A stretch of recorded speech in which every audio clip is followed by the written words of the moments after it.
Bismillahirrahmanirrahim. Assalamualaikum warahmatullahi wabarakatuh. Salam sejahtera bagi kita semua, selamat pagi. Yang saya hormati dan saya banggakan Bapak-Bapak serta Ibu yang hadir pada hari ini, baik di tempat ini maupun para pemirsa dimanapun Anda berada. Pertama-tama marilah kita panjatkan puji syukur kehadirat Allah Subhanahu wa taala, Tuhan yang Maha Esa, karena pada hari ini kita semua bisa hadir di tempat ini. Insya Allah kita semua dalam keadaan sehat walafiat tanpa kekurangan satu apapun. Tentu menjadi sebuah kebiasaan setiap awal tahun CNBC Indonesia selalu menyelenggarakan program yang namanya Economy Outlook. Sebenarnya kita semua tentu berharap ekonomi kita itu menjadi makin baik setiap tahunnya. Namun kita juga harus sadar bahwa tentu jalan menuju perekonomian yang lebih baik itu tidaklah mudah. Apalagi dalam keadaan sekarang ini. Tolong slide-nya. Ya. Keadaan sekarang ini tentu saja tidak mudah. Kenapa? Karena kita sekarang sedang berada di dalam keadaan global yang gloomy, yang penuh dengan tantangan. Ya, kita menganggap bahwa keadaan global kita dan kita seperti lautan yang sedang berombak tinggi, angin kencang, ya, dan kita berlayar di tengah middle of the storm. Jadi ya, saya menyatakan ini adalah sailing in the middle of the global storm. Tentu masalah ini tentu tidak mudah untuk kita lewati karena biar bagaimanapun sekarang interaksi antara global dengan kita di Indonesia tentu tidak bisa kita pisahkan satu dengan yang lain. Bapak Ibu sekalian, permasalahan geopolitik tentu menjadi sebuah isu yang serius yang kita hadapi. Kita tahu masalah Rusia dengan Ukraina tidak atau belum selesai. Kita tidak tahu kapan selesainya dan kita tahu juga di awal perang antara Rusia dan Ukraina telah menyebabkan kenaikan harga-harga komoditas, harga-harga pangan yang luar biasa. Begitu juga harga-harga energi. Belum selesai masalah Ukraina dengan Rusia, muncul lagi ya masalah antara Hamas dengan Israel. Ya, masalah ini sampai hari ini juga belum selesai dan kita tahu bahwa permasalahan ini adalah permasalahan klasik yang bukan tidak mungkin ini akan juga merembet ke negara-negara Middle East yang lain. Kita tahu sekarang Yaman dengan Houthi-nya telah melakukan serangan-serangan di Laut Merah yang mengakibatkan ya, kapal-kapal itu menghindari jalur itu dan berakibat harga transportasi menjadi jauh lebih tinggi. Ya.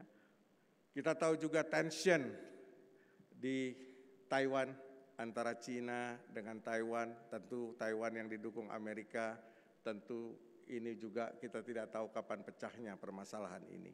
Begitu juga tension-tension di Eropa. Nah, geopolitik yang seperti inilah yang kita hadapi, Bapak Ibu sekalian, yang menyebabkan terjadinya uncertainty di tingkat global yang tentu berpengaruh kepada masalah kita di Indonesia. Kita juga sekarang sedang mengalami financial stress, ya, yang mengakibatkan terjadinya kekurangan Bapak Ibu sekalian, ya, permasalahan antara demand and supply sektor keuangan yang terganggu. Akibatnya kita tahu suku bunga bank di Amerika itu meningkat, ya, yang berakibat tentu suku bunga negara-negara di dunia yang lain juga meningkat. Tadi saya berdiskusi Bu Sandora, ya, bahwa kita semua di perbankan nanti akan ada diskusi yang dipandu oleh Pak Anggito, ya, mengatakan bahwa cost of fund kita naik dengan sangat signifikan. Tentu bank pemerintah tidak setinggi dari bank swasta, tapi bank swasta itu pengaruhnya sangat signifikan terhadap operation dari perbankan kita. Ya. Dan uang menjadi susah, harganya mahal, dan kalau itu terjadi tentu berakibat kepada investasi yang juga melambat karena uang yang semakin mahal tadi. Bapak Ibu sekalian, tanpa kita sadari permasalahan lingkungan, ya ini terus saja menjadi semakin bermasalah. Yang kita sebut climate disaster ini makin bermasalah. Ya baru saja di Ranca Ekek kita lihat ada seperti tornado yang bisa mengangkat semua atap-atap ya di kawasan di dekat Bandung, kekeringan yang menyebabkan panen kita terhambat, panen kita menjadi jauh lebih sedikit, akibatnya kita harus import beras dengan sangat signifikan ya. Dan masalah ini akan terus makin tahun bukan makin ringan, tetapi makin tahun akan makin bertambah berat permasalahan climate yang menuju climate disaster ini. Bapak Ibu sekalian, tentu kita juga sekarang menyadari bahwa yang namanya disruption di bidang teknologi ini menjadi permasalahan serius. Ya, kita baru ramai dengan diskusi tentang AI, ChatGPT itu bisa menggantikan fungsi manusia. Tentu masalah penyerapan tenaga kerja menjadi masalah serius kita di masa-masa yang akan datang. Belum lagi robotisasi, teknologi itu menyebabkan terjadinya transformasi sektor ekonomi yang apabila kita tidak siap menjadi permasalahan kita berikutnya. Bapak Ibu hadirin hadirat yang berbahagia, ini 4 faktor setidak-tidaknya yang berpengaruh sangat signifikan terhadap permasalahan kita di Indonesia. Nah, pertanyaannya adalah bagaimana kita sebagai bangsa mampu menghadapi situasi global yang seperti ini.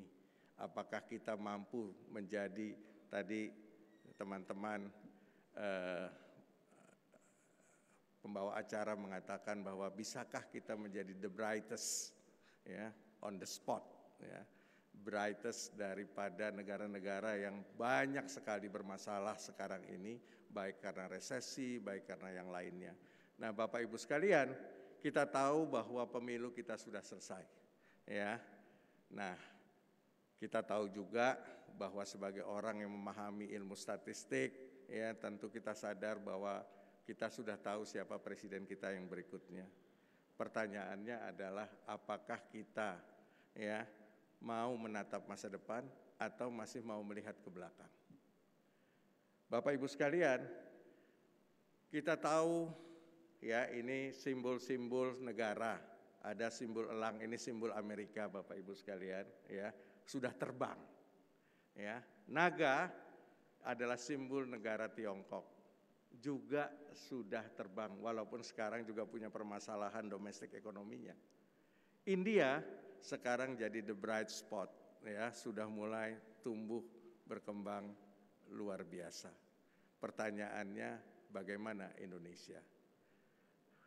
Indonesia lambang kita adalah Garuda. Garuda sebenarnya siap untuk terbang. Tetapi Bapak Ibu sekalian, masih ada rantai yang mengikat kakinya.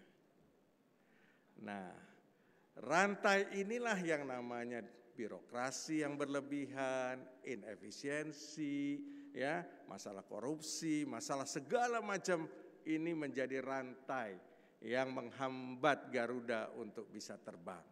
Nah, semua permasalahan yang menjadi pembukaan pada hari ini akan kita bahas seluruhnya dalam dialog Ekonomi Outlook pada hari ini yang akan menampilkan ahli-ahli di bidangnya atau pemain di sektornya masing-masing dengan tentu kita harapkan dengan baik sehingga kita semua bisa memahami kira-kira bagaimana ekonomi Indonesia ke depan.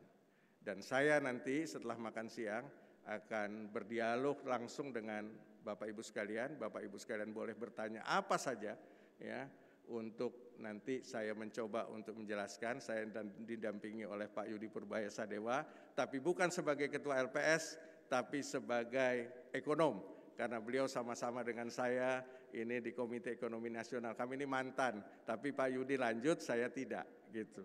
Ya, jadi Bapak Ibu sekalian, ya itu saja yang ingin saya sampaikan. Mudah-mudahan acara hari ini mendapat bermanfaat untuk kita semua. Terima kasih. Wabillahi taufiq wa hidayah. Wassalamualaikum warahmatullahi wabarakatuh. Waalaikumsalam warahmatullahi wabarakatuh. Luar biasa opening remarks-nya untuk acara Economic Outlook 2024 ini. Terima kasih banyak Pak Hairul Tanjung atas pembukanya.